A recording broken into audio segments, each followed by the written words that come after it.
এর আগে দেখিয়েছিলাম ভুয়ো সার্টিফিকেটে ডাক্তারি চিকিৎসক পড়ুয়া অভিযুক্ত হয়েছিল। এবার ভুয়ো সার্টিফিকেটে কনস্টেবল, হ্যাঁ ভুয়ো এসটি সার্টিফিকেটে কলকাতা পুলিশে চাকরি, কর্মরত 100 কনস্টেবলের ভুয়ো এসটি সার্টিফিকেট। 2012 কনস্টেবল পদে নিয়োগ। আরো ডিটেইলে বিষয়ে জানতে পারবো। অমিত রয়েছে আমার সঙ্গে। অমিতের কাছে যাব, আরো ডিটেইলে বিষয়ে জানবো। তবে তার আগে আরো একবার জানাই, এবার ভুয়ো সার্টিফিকেটে কনস্টেবল, ভুয়ো এসটি সার্টিফিকেটে কলকাতা পুলিশের চাকরি। এর আগে দেখিয়েছিলাম যে কিভাবে ভুয়ো সার্টিফিকেট দিয়ে ডাক্তারিতে ভর্তি হয়েছিল অভিযুক্ত চিকিৎসক পড়ুয়া পরমব্রত রায়। আর এবার ভুয়ো এসটি সার্টিফিকেটে কলকাতা পুলিশের চাকরি কিভাবে, আরো ডিটেইল অমিত জানাতে পারবে। অমিত, দেখো, যে চাঞ্চল্যকর অভিযোগ সামনে আসছে, এটা দু একজন ক্যান্ডিডেট বা দু একজন চাকরি প্রার্থী বা চাকরি নিয়েছে এমনটা নয়।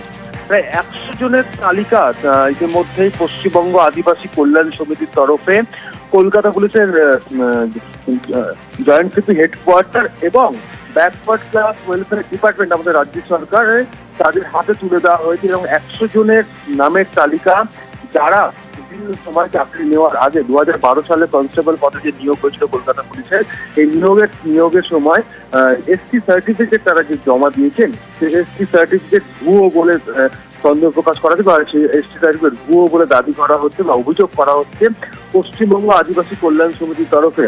ইতিমধ্যেই ব্যাকওয়ার্ড ক্লাস ওয়েলফেয়ার ডিপার্টমেন্ট এনকোয়ারির নির্দেশ দিয়েছিল বিষয়টি সামনে আসার পর, বা তারা অভিযোগ পাওয়ার পরে পশ্চিমবঙ্গ আদিবাসী কল্যাণ সমিতির তরফে যে অভিযোগ আনা হয়েছে 2012 সালে কলকাতা পুলিশের যে কনস্টেবল নিয়োগ হয়েছিল, তাতে যারা নিয়োগ হয়েছিলেন এবং সেই নিয়োগের সময় প্রায় 100 জন চাকরি প্রার্থী বা যাদের নিয়োগ করা হয়েছে, তারা তাদের যে এসটি সার্টিফিকেট বা সিভিল ট্রাইব সার্টিফিকেট তারা দিয়েছিলেন চাকরি পাওয়ার ক্ষেত্রে, সেই সার্টিফিকেট গুলো ভুয়ো বা জাল শংসাপত্র বলে কিন্তু অভিযোগ করছে।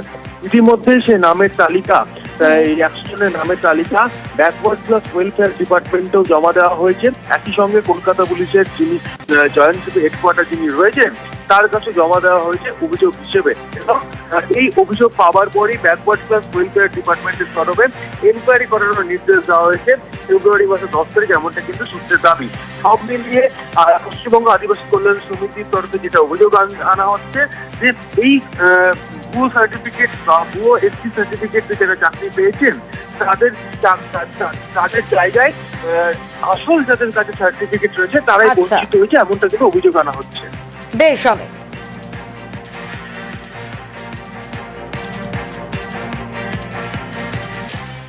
ভাবতে পারেন এখনো পর্যন্ত কর্মরত 100 কনস্টেবলের ভুয়ো এসটি সার্টিফিকেটের কথা হদিশ পাওয়া গেছে। তবে এর আগে যে জানাচ্ছিলাম যে এক চিকিৎসক পড়ুয়ার কথা, বাতিল করে দেওয়া এসটি সার্টিফিকেটেই সে এমবিবিএস এর ক্লাস করতে শুরু করে। ডায়মন্ড হারবার মেডিকেলের পড়ুয়ার বিরুদ্ধে এই চাঞ্চল্যকর অভিযোগ। গত মাসে এই খবর আমরা নিউজ 18 বাংলা দেখিয়েছিলাম, আর তারপরই তৎপর প্রশাসন। ডায়মন্ড হারবার মেডিকেলের পড়ুয়ার বিরুদ্ধে দায়ের করা হলো এফআইআর। কড়া ব্যবস্থার হুঁশিয়ারি দিয়েছে স্বাস্থ্য দপ্তর। কার মদতে কিভাবে তৈরি হলো ভুয়ো এসটি সার্টিফিকেট, উঠছে প্রশ্ন।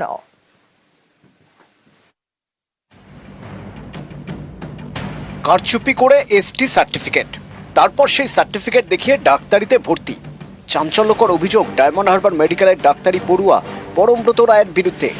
তার এসসি সার্টিফিকেট বাতিল হলেও ডাক্তারি পড়া বন্ধ হয়নি। গত 27শে জানুয়ারি এ নিয়ে অনগ্রসর শ্রেণী কল্যাণ দপ্তরকে ব্যবস্থা নেওয়ার নির্দেশ দেয় ট্রাইবাল ডেভেলপমেন্ট ডিপার্টমেন্ট। এই সরকারি নির্দেশের পরেও পরমব্রত রায়ের বিরুদ্ধে কোনো ব্যবস্থা নেওয়া হয়নি বলে অভিযোগ। গত 30শে জানুয়ারি এই খবর দেখানো হয় নিউজ 18 বাংলায়। তারপরে তৎপর হয় প্রশাসন। রাজারহাটের বাসিন্দা পরমব্রত রায়ের বিরুদ্ধে এফআইআর দায়ের হয়েছে। আমরা এসডিও বসিরহাটের কাছ থেকে একটা কমপ্লেন পেয়েছি যে প্রণবব্রত রায় বলে একজন একটা ভুয়ো এসটি সার্টিফিকেট বের করে মেডিকেল কলেজে অ্যাডমিশন নিয়েছিল। আমরা এই বিষয়ে একটা এফআইআর লঞ্চ করেছি এবং ইনভেস্টিগেশন করছি। ডায়মন্ড হারবার মেডিকেল কলেজ ডাক্তারি পড়ার সরকারি কলেজ, সেখানে কারচুপি করে ভর্তির অভিযোগ। এ নিয়ে সরব হয় পশ্চিমবঙ্গ আদিবাসী কল্যাণ সমিতি। কলেজ কর্তৃপক্ষকে তারা নালিশ জানায়। 2023 সালের জুনে এসসি সার্টিফিকেট বের করেন পরমব্রত রায়। 2 মাসের মধ্যে কারচুপি করে এসটি সার্টিফিকেটও জোগাড় করেন।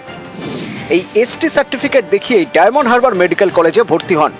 এ নিয়ে মহকুমা প্রশাসনের কাছে অভিযোগ জানায় পশ্চিমবঙ্গ আদিবাসী কল্যাণ সমিতি, যার জেরে গত বছরের জুলাইয়ে ওই পড়ুয়ার এসটি শংসাপত্রটি বাতিল করা হয়।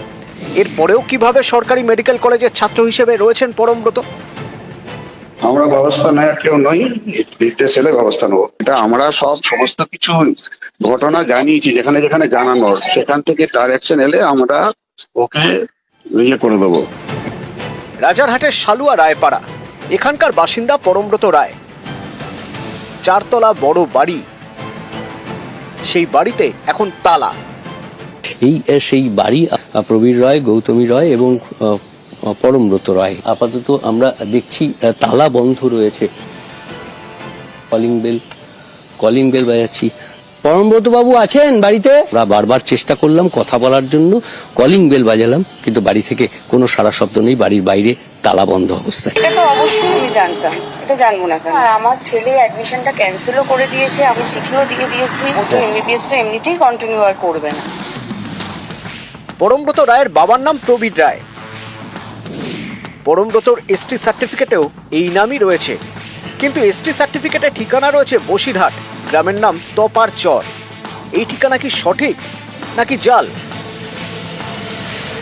দেখুন কি বলছেন গ্রামবাসীরা। আমাদের এখানে পরমব্রত রায় বলে কেউ নেই, প্রবীর রায় বলে একজন আমাদের এখানে থাকতেন, তিনি মারা গেছেন। তার ছেলের নাম পরমব্রত রায় না। আর পরমব্রত রায় এই নামে আমাদের জানাশোনার মধ্যে, এরিয়ার মধ্যে, তপাচের মধ্যে এরকম নামে আমরা কাউকে আমার মনে পড়ছে না। অনেকেরই প্রশ্ন, একজনের নামে কিভাবে এসসি এবং এসটি সার্টিফিকেট ইস্যু করা হলো? এই ধরনের সার্টিফিকেট তৈরিতে কারচুপি হলো কিভাবে? তথ্য যাচাই না করেই কি সার্টিফিকেট ইস্যু করা হয়েছে? সেই সার্টিফিকেট দেখিয়েই ডাক্তারি পড়তে ভর্তি হন পরমব্রত রায়। নিউজ 18 বাংলার খবরের জেরে তৎপর হয় স্বাস্থ্য ভবন। কড়া ব্যবস্থার হুঁশিয়ারি দিয়েছে স্বাস্থ্য দপ্তর। এ বিষয়ে রাজ্যের স্বাস্থ্য শিক্ষা অধিকর্তা অনিরুদ্ধ নিয়োগী বলেন, বিষয়টি রাজ্য ও কেন্দ্রের অনগ্রসর শ্রেণী কল্যাণ বিভাগে জানানো হয়েছে।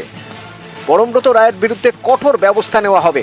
এর আগে বেশ কয়েকবার তাকে নোটিশ দেওয়া হয়, কিন্তু কোনো জবাব মেলেনি।